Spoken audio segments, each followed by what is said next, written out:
Hey, thanks very much. Everybody hear me okay? So as Kat said, my name's Robert Ryan-Silva, but we're all friends here, so you're welcome to call me Rob. I work for a company that's called Development Alternatives Incorporated, or DAI. DAI is an international development company, and what that means is we're engaged by donors, usually the foreign aid agencies of developed country governments, like the US Agency for International Development, or the UK's Department for International Development.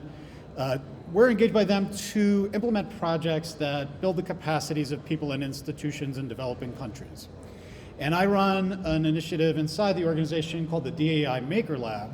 And so I'm charged with using tools and approaches from what you and I would think of as the maker community, and applying those to building hardware and building people's capacities to build hardware in support of those development projects. So when you talk about maker approaches to hardware, the critique that you frequently hear is that, yeah, this stuff is great for building prototypes, and that's nifty, and it's maybe even kind of useful, but it's not actually all that important because it's still just as hard as it ever was to go from that prototype to a mass manufactured product. And I'd like to push back on that a little bit because I think it's a false dichotomy. That's sort of saying that either you have a prototype, you have something that's rough, unfinished, that has value really only in it, that it pushes you closer to mass manufacturing, or you have end-use hardware, and the end-use hardware comes off of manufacturing lines with a few thousand of its friends. When in fact, the same stuff that makes it easier for us to make the prototypes, the modular electronics, the digital fabrication tools, the open source code bases and libraries, the ecosystem services like small run PCB manufacturing. All of that also makes it possible for us to build end-use hardware in small quantities, 1, 10, 100, and that's something that we couldn't really cost effectively do 10 or 15 years ago. And that is important. It is a big deal because if mass manufacturing is the only way that we have to apply hardware to a problem, then the only problems that get hardware applied to them are the ones that look like they're going to repay the capital investment on mass manufacturing. And so if your problem doesn't look like that, or if you as a user of a technology don't look like the person that an investor, a VC in San Jose wants to see, then you're not going to get technology to apply to your problem that fits your particular situation with a business model that's going to work for you. So any other road that we have to apply hardware to problems is actually a pretty big deal, and particularly in the context of developing countries where a lot of people and problems don't look like what's going to make that guy in San Jose feel comfortable. So, and this is what I do. I do things like give classes into small nonprofits in Cambodia on building hardware that furthers their missions, to do things like collect data for advocacy. I've done stuff like building flood early warning systems for small municipalities and NGOs in Central America and Southeast Asia.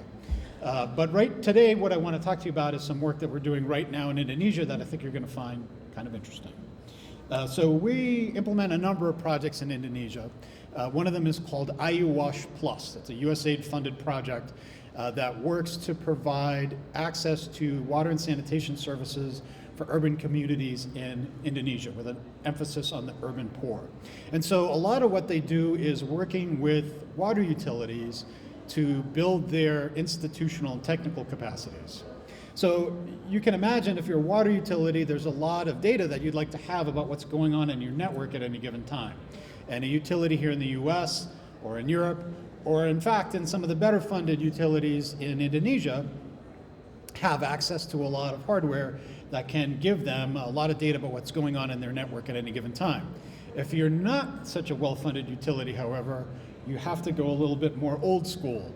So this is how they collect data on water pressure in a town called Bekasi, which is on the outskirts of Jakarta. They've got 20 of these analog gauges spread throughout the town. Wherever pipes go above ground, they stick on a gauge.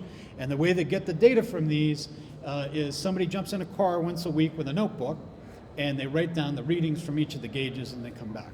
And that's important because it'll tell you if you have a catastrophic pipe failure in the last week. It'll tell you if you have a creeping pressure problem that might indicate you've got a major new leak, and gives you some indication of where you might start looking for that. It doesn't give you information that would help you operate your network better on a day-to-day basis. It doesn't tell you, for example, that the lowest pressure part of the network had high enough pressure at 8:38 this evening that you could turn a couple of the pumps off, save non-trivial amounts of electricity, save wear and tear in the system from overpressurization, and save treated water from going into the system, because we know that at least 40% of that water does not come out again through a meter, a working meter anyway. That's called non-revenue water. It's a major concern for financial sustainability for any water utility anywhere in the world. So it's useful and has a dollar value to have real-time pressure information from around your system. And fortunately, from a technical perspective, this is not a hard problem. You can go on to Alibaba right now and you can buy for less than $15 a reasonably robust pressure transducer that's the same gauge, that's made to go on the same gauge pipe as the analog versions.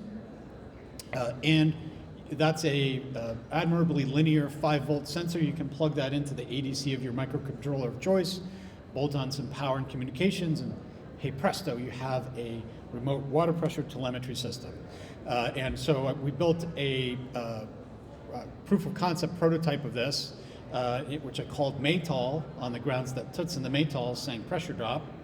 I'm more of a Clash guy myself, but that didn't seem like as good a name. Fortunately, I will not be naming the devices that actually end up in the field, because the cool part of this story is that Indonesia actually has quite a large, robust maker community.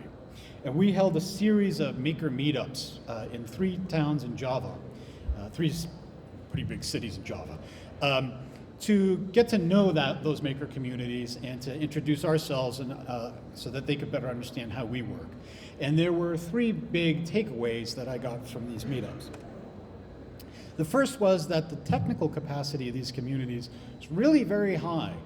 They had a lot of knowledge and they knew how to apply it. They were also very entrepreneurially spirited. They had a lot of ideas of how they could market some of the hardware that they were doing. They had a lot of thoughts about how they might start businesses around hardware, but they didn't actually have really clear paths to market. It wasn't obvious how they were going to be able to monetize those skills that they had. So on the one hand, we have a set of stakeholders in the form of water utilities around Indonesia that have a need that's readily addressable with hardware. And on the other hand, we have a maker community that is more than capable of addressing that need and that is interested in getting paid to make hardware that solves problems. So we proposed to USAID a 3-phase program for taking these 2 great tastes and putting them together. And phase 1 was just that proof of concept prototype, confirming that there were sensors that were available that could be had, that could be made to bring us data that was of interest and could be used by those water utilities. So we did that. That went out to Indonesia and was tested in Bekasi. Phase 2 was kicked off when we gave a small grant to a Jakarta makerspace called Makedonia. And Makedonia is serving as a sort of open hardware facilitator for this activity.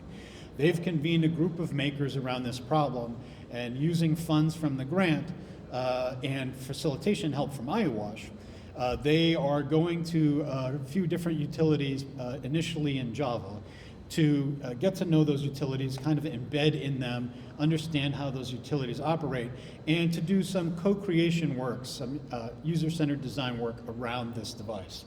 So that took place in August.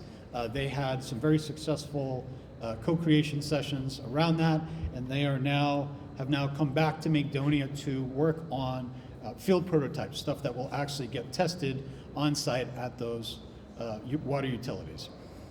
After some testing and iteration, we expect to have a design that everybody's happy with. Once that happens, that will get published to GitHub, and we will kick off phase 3 of this, which will involve us actually, so the OSH project, giving 3 to 4 contracts to these makers to then take that and replicate it in other water utilities around the country, so that we can both sort of prime the pump with commercial contracts for doing this. We can further build the evidence base that this is cost effective, but also test out some business models and see what's going to work best and not. So the idea here is that we're going to emerge from this with a coterie of makers, small companies, mom and pop hardware shops, that are able to go to other utilities around the country and say, this is viable, we can show that it's cost effective, we can show that it works in this utility and that utility. We were on the team that helped design this, and moreover, this is open source hardware, and I think that this is a key part of that value proposition that they're going to be selling. That because you're not going to want to purchase hardware from an artisanal hardware maker if you're concerned that if that person gets hit by a bus or goes out of business, that you're not going to be able to get that replaced, repaired, or extended. So that's a key part of this. So this is happening right now. Schedules are made to be broken, but for right now, we're expecting that phase 3 to start in the first quarter of next year. I think we're going to be a little bit late. I don't think we'll be like Glowforge late, but we're falling behind a little bit, and that's okay. I'm not concerned about that. If you would like to follow along with how that's going, you can feel free to follow your social media of choice. Makedonia often posts on their Facebook site in English. I'd say more than 50% of the time, but even when they don't, Bahasa plays nicely with Google Translate. And then I am admirably under time, so I'm going to take just a few seconds to ask you a favor on an unrelated note. So if any of you or anybody that you know has experience with digital signal processing and you are interested in contributing to an open source project that really will get used to help stop dynamite fishing in the Philippines, please get in touch with me. We have a really cool idea, but we don't have the whole suite of technical capability to do that. So if you have questions, I'm more than happy to answer them at breaks or after the summit. Thank you, or feel free to drop me a line on my email or whatever else you like. Thanks very much. I really appreciate the opportunity. I'm looking forward to the rest of the summit. I hope you are too.